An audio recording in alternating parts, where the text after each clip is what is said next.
The World Economic Forum's Global Gender Gap report for this year finds that the pandemic-led disruption has set gender parity back by a generation. But of the 146 countries surveyed, Iceland stood out as the most gender-equal country for the 13th consecutive time. Finland, Norway, New Zealand and Sweden made up the top 5. India ranked quite low at 135 out of 146 countries, but it did see an improvement over last year. More on that in just a bit. Now, at a global level, only 68.1% of the gender gap has been closed so far, and the report finds it could take another 132 years to reach complete gender parity.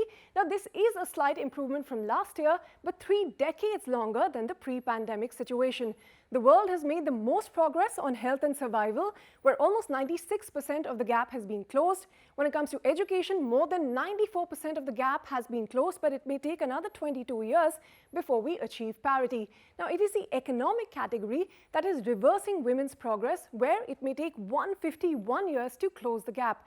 Around the world, you remember a large number of women left the workforce when the pandemic hit, and many have yet to return.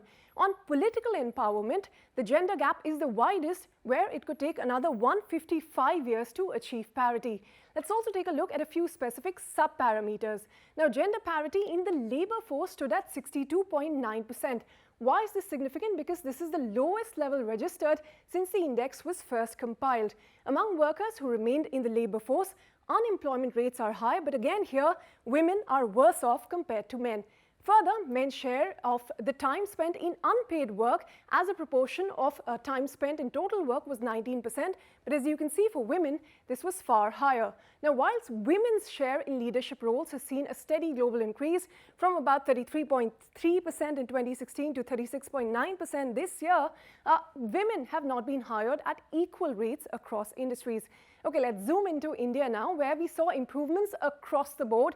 Even though the overall rank is not that impressive, India's rank jumped by 5 places to 135 this year. It registered the most significant and positive change to its performance on economic participation and opportunity. When it comes to education, we jumped 7 positions this year. Health and survival also saw an improvement, but political empowerment is where we have achieved more parity compared to other parameters. If we look at access to finance as well, this report finds that Indian men and women have near equal rights when it comes to financial services, land and non-land assets, but not so much on inheritance. So a long road ahead, both for India and the world.